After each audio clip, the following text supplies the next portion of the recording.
அனைவருக்கும் வணக்கம். நாம இன்னைக்கு பார்க்கக்கூடிய தகவல் என்ன அப்படின்னா, அகழ் ஆராய்ச்சியில தமிழும் தமிழரும் பத்தி தான் பார்க்க போறோம். தமிழர்களுடைய வரலாற்றை தெரிஞ்சுக்கிறதுக்கு புதைப்பொருள் ஆய்வுகளும் அகழாய்வுகளும் பெரும் துணையா இருக்கு.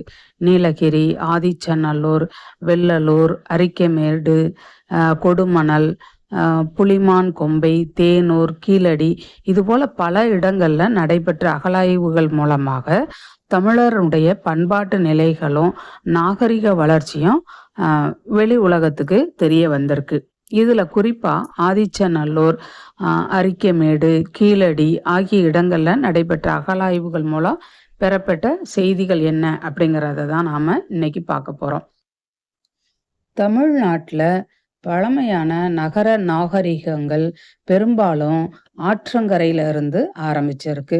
தாமிரபரணி, வைகை, பாலாறு, காவிரி இது போன்ற ஆற்றங்கரை பகுதிகளில் தமிழர்களுடைய நாகரிகம் சார்ந்த அகழாய்வுகள் நடைபெற்று வருது. அந்த வகையில தாமிரபரணி ஆற்றங்கரையினுடைய முகத்துவார பகுதியாக இருக்கக்கூடிய கொற்கையில இருந்து சில கிலோமீட்டர் தொலைவில் இருக்கக்கூடிய ஊர் ஆதிச்சநல்லூர். இது தாமிரபரணி நதிக்கரையில இருக்கிறதுனால இது பொருணை பண்பாடு அப்படின்னு அழைக்கிறாங்க. 1876 முதல்ல இங்க ஆய்வு செய்தவர் யாரு அப்படின்னா, ஜெர்மனி நாட்டை சேர்ந்த ஆண்ட்ரூ ஜாகர் அப்படிங்கிறவர் ஆராய்ச்சி பண்றாரு. இங்க கிடைச்ச பொருட்களை எல்லாம் பெர்லின் அப்படிங்கிறவர் அருங்காட்சியகத்துல எடுத்துட்டு போய் இடம்பெற வச்சாரு. அவரை தொடர்ந்து அலெக்சாண்டர் ரீ அப்படிங்கிறவரும் ஏராளமான தொல்பொருட்களை கண்டுபிடிச்சு அங்க கிடைச்ச இந்த பொருட்களை எல்லாம் எடுத்துட்டு போயிட்டு சென்னை அருங்காட்சியகத்துல வைக்கிறதுக்கு ஏற்பாடு பண்ணாரு. ஆதிச்சநல்லூர்ல செய்யப்பட்ட அகழாய்வுல 50க்கும் மேற்பட்ட களிமண் பாண்டங்கள், இரும்பு ஆயுதங்கள், வாள்கள், கை கோடாரிகள், எலும்புகள், மண்டை ஓடுகள் இதெல்லாம் கிடைச்சிருக்கு. பெரிய மண் பாண்டத்துக்குள்ள சிறிய மண் கலையங்கள் இருந்திருக்கு. அதுக்குள்ள நெல் உமி வைக்கப்பட்டிருந்திருக்கு. அதுபோல ஈமத்தாளிகள், அதாவது இறந்தவர்களை அடக்கம் செய்யக்கூடிய மண் தாளிகள் அது அங்க கிடைக்கப்பட்டிருக்கு. இந்த மண் தாளிகள் புதைக்கிறதுக்காக பாறைகள்லயே 6 அடி ஆழத்துல பாறைகளை குடைந்து அதுக்குள்ள இந்த மண் தாளிகளை வச்சு அதுக்குள்ள இறந்தவர்களை வைத்து அடக்கம் செய்ததாக வரலாற்று செய்திகள் நமக்கு கிடைக்கப்பட்டிருக்கு. தொன்மையான தமிழ் பண்பாட்டு அடையாளங்களை ஏராளமாக கொண்டுள்ளது சிவகலை.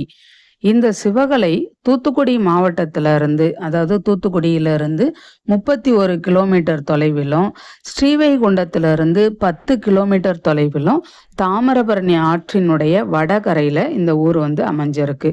சிவகலையினுடைய முதல் கட்ட ஆய்வுல கிடைக்கப்பெற்ற ஆதன் என்ற தமிழ் எழுத்து பொறிக்கப்பட்ட பானை கீழடியை நினைவூட்டுகிறது. வட்ட சில்லுக்கள், அப்புறம் நுண்கருவிகள் இங்கே கிடைச்சிருக்கு. கருப்பு சிவப்பு வண்ண பாண்டங்கள், குடுவைகள், பானை மூடிகள் இதெல்லாம் இங்கே கிடைக்கப்பட்டிருக்கு. இதுல காணப்படக்கூடிய வெள்ளை வண்ண வேலைப்பாடுகள் தமிழ் சமூகத்தினுடைய பழமையை நிலைநாட்டுவதாக அமைஞ்சிருக்கு. இந்த அகழாய்வில் கிடைத்த பொருட்களை எல்லாம் கரிம பகுப்பாய்வு செஞ்சதுல இதனுடைய காலம் கிமு 1155 அப்படின்னு வரையறுக்கப்பட்டிருக்கு.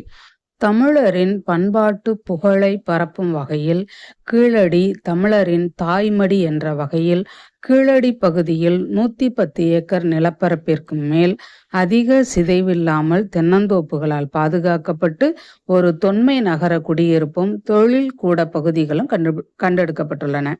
இந்த கீழடியில கிடைக்கப்பட்ட பொருட்கள் என்னன்னு பார்த்தோம்னா, முதல் 2 கட்ட ஆய்வுகள்ல கிட்டத்தட்ட 5800 பொருட்கள் கிடைச்சிருக்கு.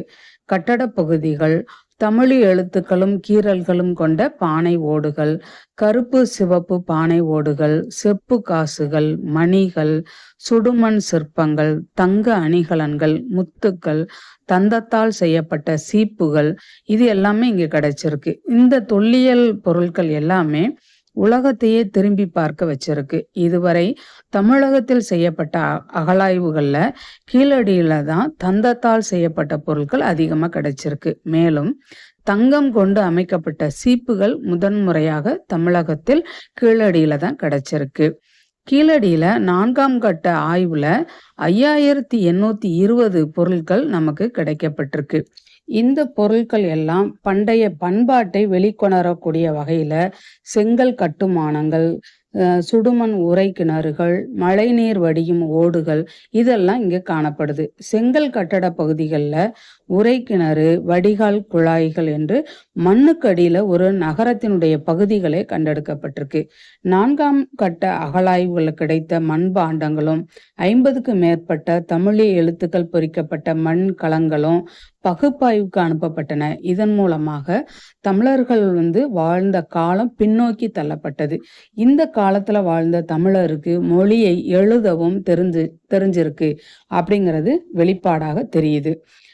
2500 ஆண்டுகளுக்கு முன்னாடி ஆதன், அதன், குவிரன், உதிரன், இயனன், சேந்தன், அவதி அப்படின்னு பானை ஓடுகள்ல பெயர்களை எழுதக்கூடிய அளவுக்கு அவங்க தேர்ச்சி பெற்றிருந்தது இந்த தமிழ் சமூகம் அப்படிங்கிறது நமக்கு தெரிய வருது.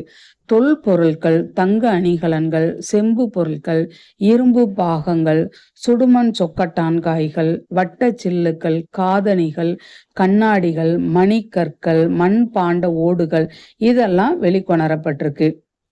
அண்மை கால அகழாய்வுகளும் அறிவியல் முறையிலான கால கணிப்புகளும் தமிழ்நாட்டில் ஏறத்தாழ 15 லட்சம் ஆண்டுகளாக மக்கள் வாழ்ந்து கொண்டிருக்கின்றனர் என்பதும், கீழடி ஆய்வுகள் மூலம் தமிழகத்தினுடைய தொடக்க வரலாற்று காலமான கிமு 6ஆம் நூற்றாண்டு அளவில் மக்கள் எழுத்தறிவு பெற்று விளங்கினர் என்பதும் உறுதியாகுது. கீழடியில கிடைத்துள்ள மனித உருவங்கள், விலங்கு உருவங்கள், விளையாட்டு பொருட்கள் இது எல்லாத்துலயுமே மனிதனுடைய கை விரல்கள் தான் கருவியா இருந்திருக்கு என்பதை காட்டுகிறது. வழிபாடு தொடர்பான தொல்பொருட்கள் எதுவும் தெளிவான முறையில இதுவரைக்கும் நமக்கு கிடைக்கப்படலை அப்படிங்கிறது வியப்புக்கு ஒண்ணானது. தமிழர்களுடைய பெருமையை உலகுக்கு பறைசாற்றக்கூடிய நோக்கில் தமிழக அரசு மதுரையில கீழடி அருங்காட்சியகம் ஒன்றை அமைச்சிருக்காங்க. கீழடியில கண்டெடுக்கப்பட்ட பொருட்கள் இங்கே காட்சிப்படுத்தப்பட்டுள்ளது. மேலும் ஒரு நல்ல தகவலோடு உங்களை சந்திக்கிறேன். நன்றி, வணக்கம்.